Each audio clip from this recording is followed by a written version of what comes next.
আসসালামু আলাইকুম রহমতুল্লাহ। আপনারা জানেন আজকে সোহরাওয়ার্দী উদ্যানে সুন্নিদের নিয়ে সুন্নিদের একটা সমাবেশ আছে।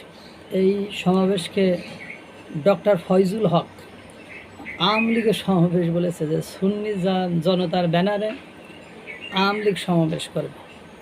কিন্তু এবং তারা বলছে যে সে মূলত বলতে চাচ্ছে যে সুন্নিরা সব আওয়ামী লীগ করে, এরা কড়া সুন্নি, এ সুন্নি সে সুন্নি যে বোঝায়, এবং এদের নেতা কর্মীদের বা সুন্নিদের যে হুজুর আছে, বড় বড় মাওলানা, মুফতি, ওয়াজি, তারা সব আওয়ামী লীগ করে, আওয়ামী লীগের দালাল দোসর। এবং এই সুন্নিদের মার্চ পার গাজার এই সমাবেশে যারা আসবে এরা সব আওয়ামী লীগ, এবং এই আওয়ামী লীগ বাংলাদেশের রাজধানী সোহরাওয়ার্দী উদ্যানে এসে একটা নাশকতার সৃষ্টি করার চেষ্টা করবে।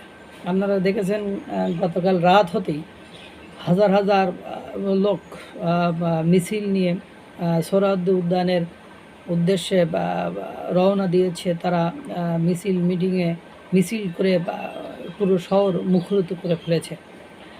এই সুন্নিরা এখন ওখানে আসবে, কারণ সুন্নিদের আরও অনেক দাবি দেওয়া আছে। আপনারা জানেন 5ই আগস্টের পরবর্তী সময়ে সবচেয়ে বেশি ক্ষতিগ্রস্ত হয়েছে ইসলামপন্থী দলগুলোর মধ্যে বা ইসলামপন্থী অঙ্গ সংগঠনগুলোর মধ্যে। তারা হলো সুন্নি, কারণ তারা আপনারা জানেন মাজার বিশ্বাসী, তারা দরবেশ, তারা পীর। এই আপনারা জানেন সারা বাংলাদেশে তৈরি জনতার নামে নারায়ে তাকবীর, আল্লাহু আকবার স্লোগানে বিভিন্ন স্থানে আপনার ভেঙে দেওয়া হয়েছে। আপনার বিভিন্ন মাজার, দরবেশ, দরগা, এগুলো ভেঙে দেওয়া হয়েছে। সে ক্ষোভ তাদের ভিতরে আছে। তারপরে আবার এই সুন্নিদের বিভিন্ন স্থানে ওয়াজ মাহফিলের অনুমোদন দেওয়া হয়নি।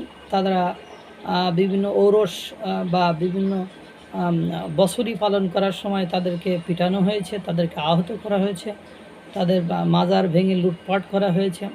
এরা সারা বাংলাদেশের নাম করা যে মাজার দরগাগুলো আছে সেই জায়গাগুলোতে এই ধরনের ঘটনা ঘটিয়েছে। এখন মার্চ ফর গাজা যে উদ্দেশ্যে আসতে চায়, সেই উদ্দেশ্যে বাধা দেওয়ার কোনো স্কোপ বা সুযোগ সরকারের নেই, এবং তারা সঠিক দাবি নিয়েই আসছে।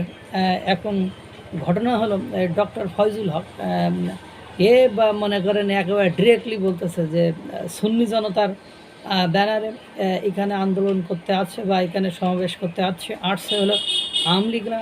সব আওয়ামী লীগ, এর মধ্যে কোনো অন্য কোনো নেই। সুন্নিরাও আওয়ামী লীগের দালাল ইত্যাদি ইত্যাদি। এবং তারা বাংলাদেশে বড় ধরনের নাশকতা, সহিংসতা বা অঘটন ঘটাতে পারে। মানে এখন ঘটনা হয়েছে, দেখা যায় সুন্নিরা আওয়ামী লীগ, যা আসে সব আওয়ামী লীগ। মানে তাহলে আমি তো অন্য দলের লোক তো কিনা রে ভাই। মানে যা কিছু করবে, ওই যে যা কিছু হারায় গিন্নি কেষ্টা বেটাই চোর, তো সেরকম হয়ে গিয়েছে। মানে এদেশে যা কিছু হয় ঘুরে ফিরে সব কিছু আওয়ামী লীগের উপর দোষ চাপানো হয়। এই পর্যন্ত 5ই আগস্টের পরে বড় ধরনের কোনো অকারেন্স বা বড় ধরনের কোনো নাশকতা, সহিংসতা আপনার কিন্তু আওয়ামী লীগালারা ঘটায়নি। যা ঘটাইছে এই ছাত্র জনতার ব্যানারে ওরা নিজেরাই ঘটিয়েছে। নিজেদের মধ্যে সংঘর্ষ হয়েছে, অর্থাৎ আওয়ামী লীগ বাদে যে রাজনৈতিক দলগুলো আছে তাদের ভেতরে যে সংঘর্ষ হয়েছে সেই সংঘর্ষই হয়েছে। বরং আওয়ামী লীগ বাদে বাকি রাজনৈতিক দলগুলো তাদের উপর আরও প্রেশার, নিপীড়ন, নির্যাতন করেছে। অবশ্য তারা ক্ষমতায় থাকা অবস্থায় সেগুলোও করেছিল।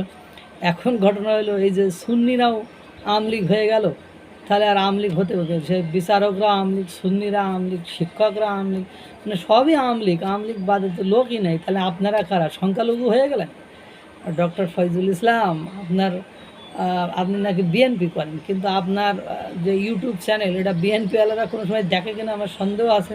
কারণ আপনার ইউটিউব চ্যানেলে আমি কখনো বিএনপির সপক্ষে কোনো ভিডিও দেখি নাই। আপনি বরাবরই আওয়ামী লীগ বিরোধী, আজীবনে আওয়ামী লীগ বিরোধী। যাই হোক, এখন ঘটনা হলো তাহলে সুন্নিরাও আওয়ামী লীগ হয়ে গেল।